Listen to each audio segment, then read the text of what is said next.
Bonjour à tous, je suis Angélique de la chaîne Mes Envies Créatives et je vous remercie de me rejoindre pour une nouvelle vidéo. Petite vidéo création, donc j'avais envie d'utiliser ces dies-là de la boutique Globleland. Alors je vous les avais présentés, j'avoue que c'est un gros coup de cœur.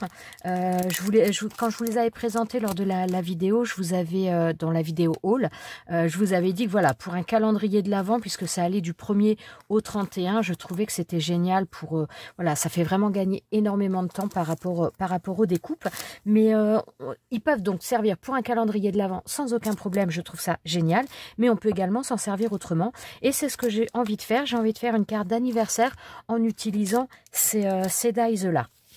Alors, j'ai commencé à préparer quelques petites choses. Donc, j'ai pris déjà une base de cartes. Donc, base de cartes dans les teintes bleues. Elle fait, donc c'est un carré qui fait 12,3 cm. J'ai pris également une carte comme ça, donc dans les teintes bleues, qui fait donc pareil un carré de 10,5 cm de côté. Je veux utiliser également ce die là. J'ai sorti donc le rang le plus grand. J'ai envie de faire la découpe. Alors j'ai pas comment dire, j'ai envie d'utiliser uniquement l'intérieur. Donc j'aurais pu prendre un die rond tout simplement. Mais là, ce qui m'intéressait avec celui-ci, c'est qu'on a donc l'écran, et donc je trouvais ça plutôt sympa parce que je veux faire un petit peu dans l'esprit une roue qui tourne pour choisir l'âge. Donc c'est une carte d'anniversaire, mais qui peut servir pour plusieurs âges. Donc voilà, je vais utiliser ce die là. Je vais faire la découpe dans ce papier-là. Alors, comme vous voyez, c'est un petit peu... enfin non, même ça passerait complètement. Mais de toute façon, même si ça déborde un petit peu, moi, étant donné que c'est la partie centrale que je veux, c'est pas bien grave. Par contre, ce papier-là, donc j'ai pris un petit peu d'avance parce que je l'ai collé. J'ai collé deux papiers l'un sur l'autre pour que ce soit un petit peu plus rigide. Bon, c'était déjà un cardstock, mais voilà, je voulais quelque chose qui soit quand même un peu plus rigide. Donc voilà, j'ai collé ça, les deux feuilles, donc l'une sur l'autre. Et maintenant, je vais faire la découpe dans la machine. Alors, voilà ce que ça nous donne. Donc, toute cette partie-là, je n'en ai pas besoin. Et voilà, donc là, ça permet d'avoir un petit peu l'écran pour pouvoir tourner la roue. Je trouve ça plus pratique. Alors, j'ai fait les découpes au niveau de ces chiffres-là. Donc, j'ai passé cette plaque-là. Donc, il y en a certains que j'ai mis derrière parce que j'ai pas besoin de la totalité. Et donc, voilà, j'ai pris... Bon, je vais vous les montrer. Donc là, j'ai pris 10 chiffres. Par contre, avant de faire la découpe, j'ai mis du papier. Donc, j'ai pris un papier blanc et j'ai mis du double face, des feuilles A4 double face derrière. Alors ça, je vous en parle souvent. Hein. Ce sont les feuilles A4 de chez Alina Craft, les feuilles A4 double face. Donc, j'en ai mis derrière le papier blanc avant de faire la découpe au niveau de mes die. Donc, pour l'instant, je vais laisser ça un petit peu de côté et on va commencer à peu près le montage.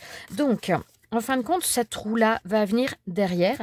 Alors, je vais me servir également de ce die qui est donc avec le set des chiffres. Et je vais le placer pour faire une encoche au niveau de mon papier. Alors, par contre, il va falloir quand même que je prenne le milieu. Donc là, au niveau de ma carte, donc c'est un carré qui fait 10,5. Donc, je vais prendre le milieu. On va dire à 5,2, 5,3, quoi. On est entre les deux.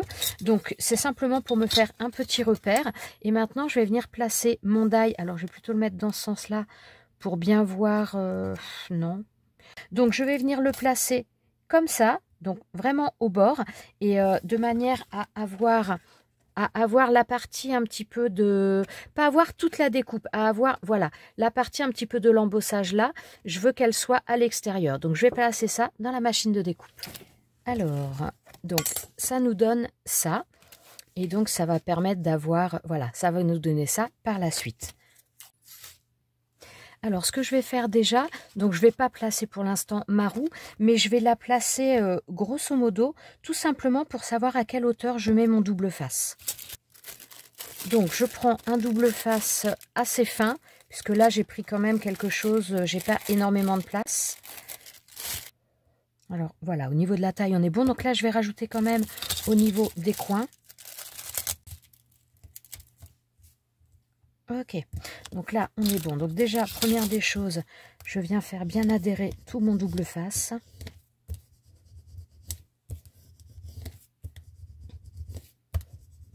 Voilà. Alors, pour arriver à trouver le milieu au niveau de ce cercle, j'ai fait une autre découpe, donc la même découpe, hein, voilà, Hop, exactement la même découpe dans un papier de brouillon. Et je vais le plier en deux.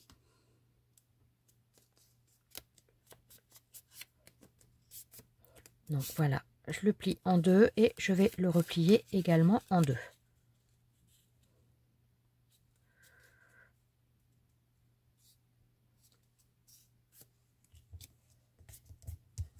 Voilà.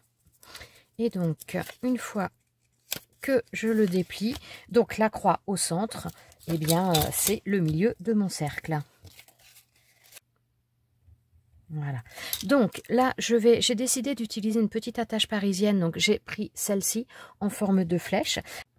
Non, je pensais utiliser ma crocodile, mais ça va être trop gros. Je vais tout simplement utiliser un poinçon. Donc ça, justement, c'est fait exprès pour faire le trou, pour mettre les attaches parisiennes et ça pour écarter les deux pattes derrière.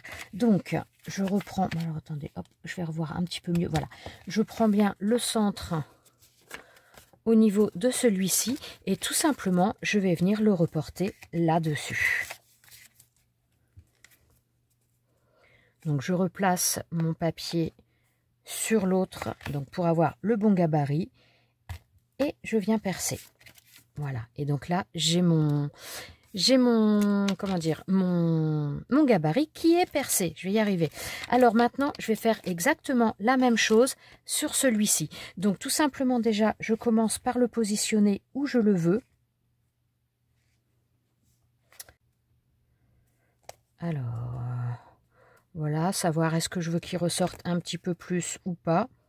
Alors après...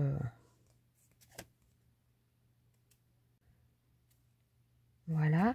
Et donc là, je reprends à nouveau mon poinçon et je viens perforer. Et donc là, on a celui-ci qui est perforé.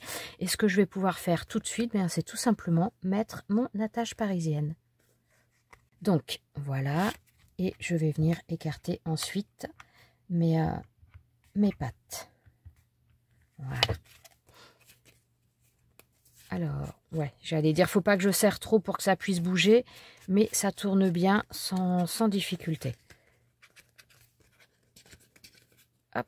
Par contre, ouais, celui-ci, ça bouge un peu.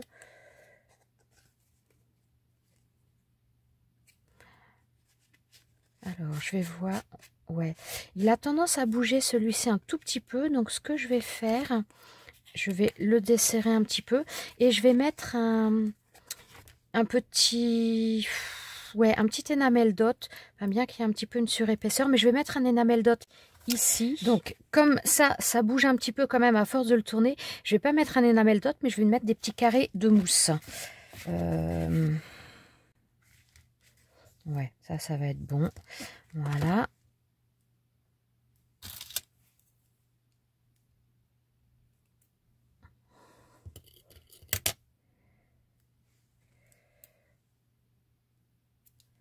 Voilà, ça devrait moins bouger, j'espère. J'espère que j'ai mis assez de hauteur quand même. Je n'ai pas voulu mettre trop haut. Voilà. Alors, on va recommencer. On le replace là. Ouais, ça devrait être bon.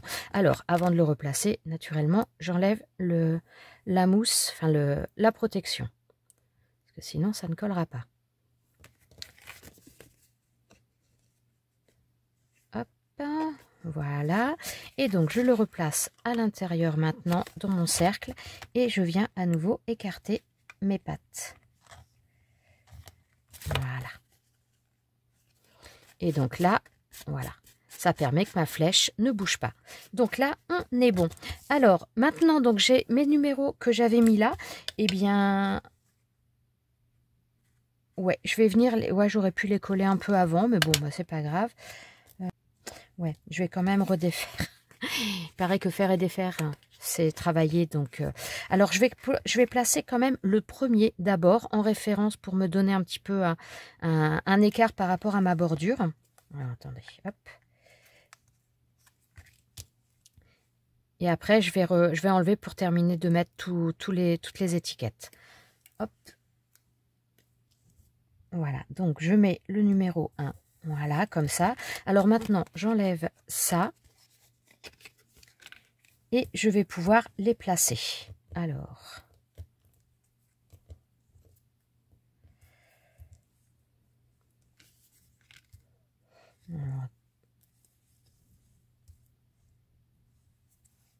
Donc surtout quand vous les placez, faites bien attention au sens que ça aura, parce que si je les mettais tous dans le même sens comme ça, une fois que celui-ci il sera là, il serait complètement de travers. Donc bien penser à mettre dans le bon sens. Alors là, je vais juste les placer déjà un petit peu pour voir au niveau de l'espacement.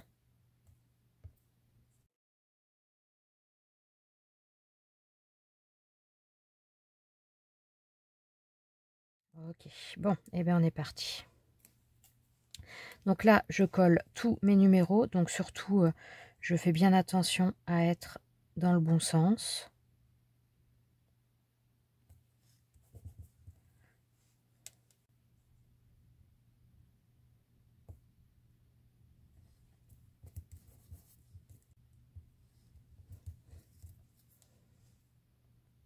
Donc je ne sais pas si vous remarquez, mais je tourne à chaque fois pour pouvoir le mettre bien dans le même alignement, hein.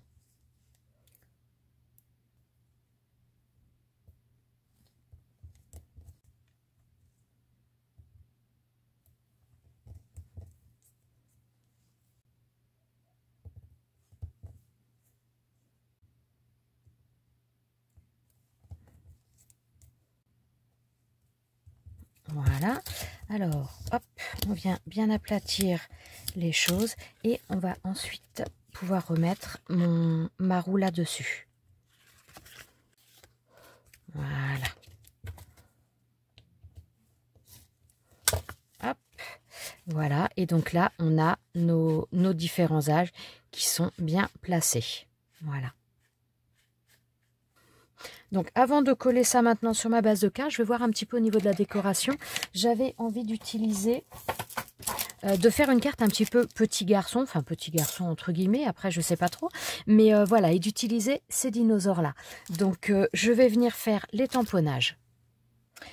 Alors j'ai préparé quelques tampons, donc j'ai décidé d'utiliser celui-ci, celui-ci et celui-ci. Voilà, donc je vais faire, pour le papier, j'utilise... Donc là, c'est une chute de papier. J'utilise ce papier-là, qui vient de chez Action, parce que je voudrais utiliser des feutres à alcool. Alors, je vais prendre de la Versamark, de la Versafine.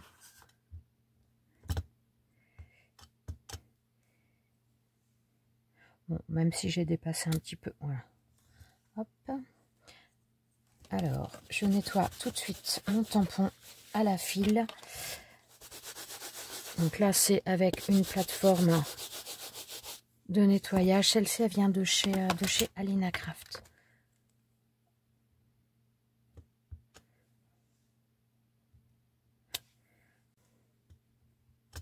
Et le dernier. Voilà. Alors voilà, je vais mettre un petit peu de couleur. J'ai décidé d'utiliser les feutres à alcool. Je vais commencer...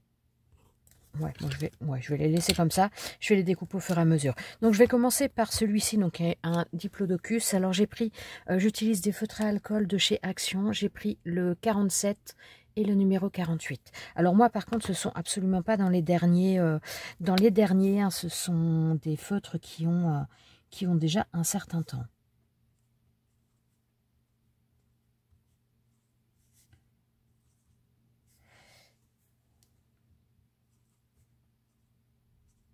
Parce que je ne sais pas si les nouveaux, les couleurs sont un petit peu similaires ou pas.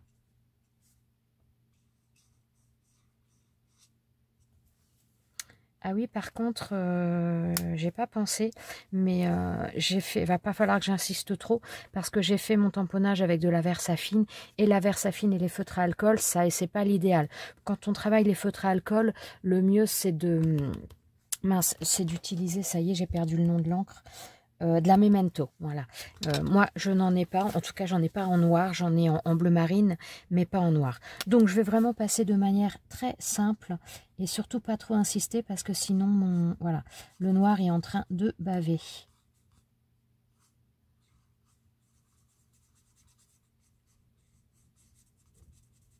Vous remarquez, ça peut donner des effets, mais bon, ça va pas être terrible sinon.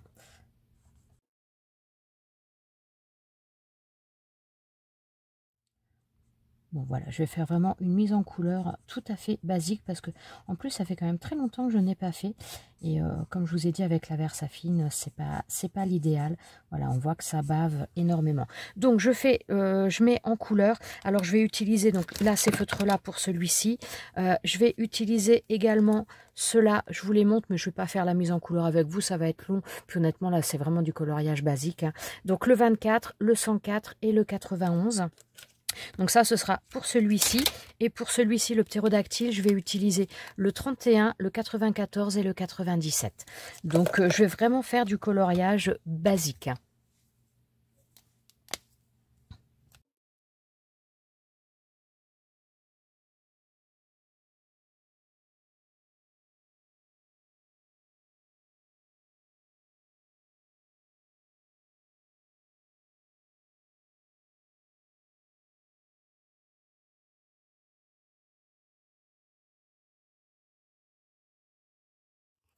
Alors, voilà ce que j'ai fait, ce que ça nous donne. Donc maintenant, je vais tout simplement les découper les uns après les autres au plus près.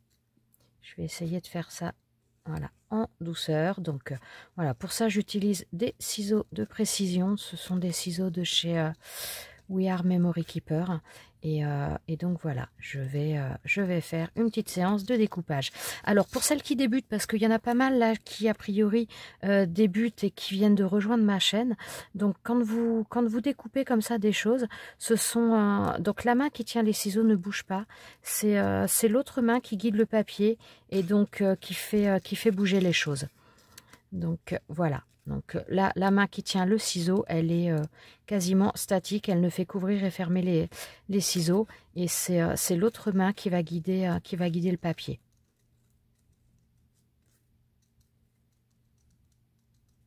Bon, je vais faire le reste à l'intérieur après. Alors, vous pouvez utiliser des ciseaux, vous pouvez utiliser un cutter de précision. Voilà, après, c'est au choix. Bon, là, l'encre, moi, est à peine assez sèche, donc je ne veux pas trop tourner trop près du motif pour l'instant. Donc voilà, je vais continuer à découper, mais je vais laisser peut-être sécher un petit peu.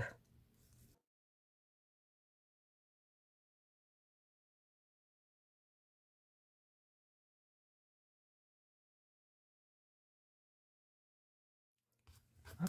Bon, voilà, je vais détourer mes 3 motifs et on se retrouve pour la suite. Donc voilà, j'ai mes 3 animaux qui sont maintenant découpés. Donc pour l'instant, je vais les laisser de côté. J'ai décidé également d'utiliser, donc ça c'est un, voilà, ce die feuillage qui vient donc de ce set là. Je vais l'utiliser, j'ai pris pour ça un papier. Alors ça c'était du papier photo sur lequel j'avais fait, je ne sais plus, des encres, mais je ne sais plus avec quoi. Et je vais faire ma découpe avec ça. Par contre, je vais mettre du double face, des feuilles A4 double face.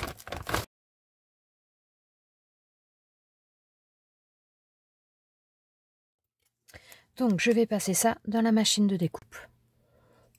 Donc, voilà, là, ça va venir, ça va venir ici.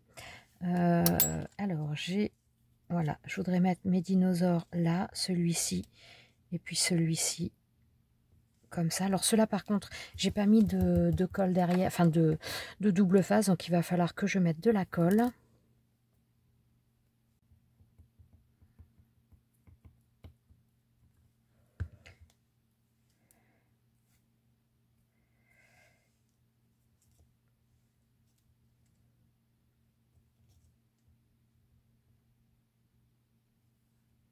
J'ai pas envie de le mettre trop bas, parce que si je le mets trop bas au niveau des feuilles, on le verra plus.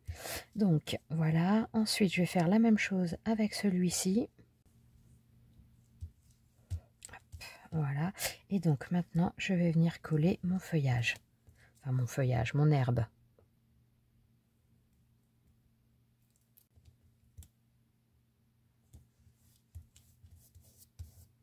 Voilà, alors je coupe tout de suite ce qui dépasse. Donc j'ai encore un dinosaure à mettre, mais je voudrais également mettre, j'avais des découpes nuages qui étaient déjà faites. Alors toujours pareil, hein, avec de la colle.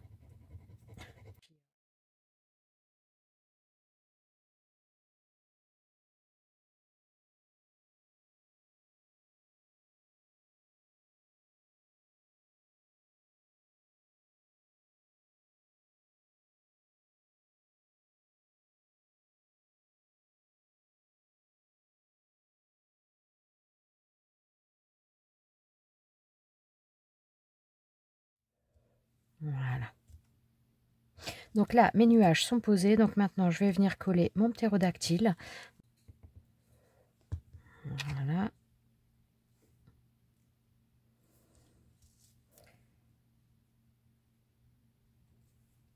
Et je viens le coller là. Voilà, et maintenant, tout simplement, non, je vais venir le coller là comme ça, mais je vais quand même rajouter un autre papier parce que je trouve que ça fait un tout petit peu trop ton sur ton et je voudrais casser un petit peu cette couleur quand même. Alors, j'ai découpé un papier blanc, donc qui fait 11,5 cm, donc un carré, 11,5 cm de côté. Et non, je vais d'abord coller celui-ci là-dessus.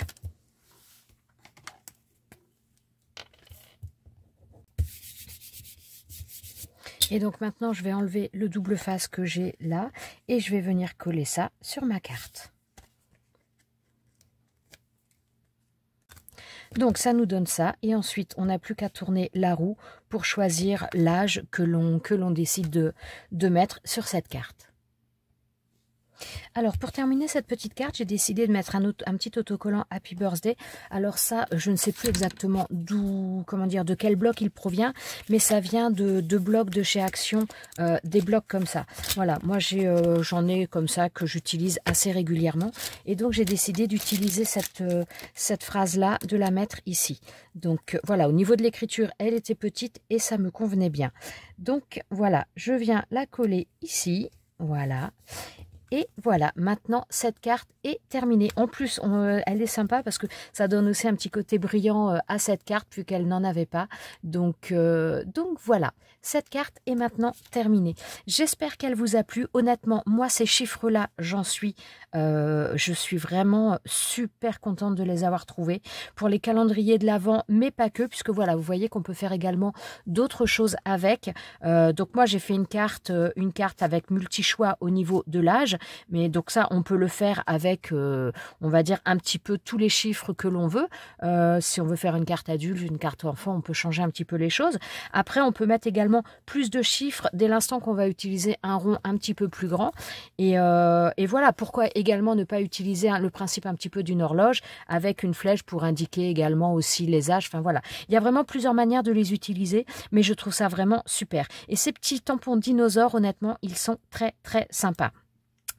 Donc comme d'habitude, je vous remettrai de toute façon tous les liens des produits que j'ai utilisés en barre de description.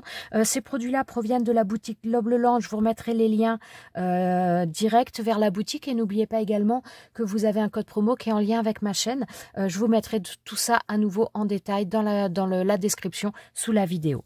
Voilà, j'espère que cette petite création vous a plu. Je vous remercie d'être resté avec moi jusqu'à la fin. Je vous souhaite à tous une très bonne journée et je vous dis à bientôt pour une prochaine vidéo. Ciao, ciao!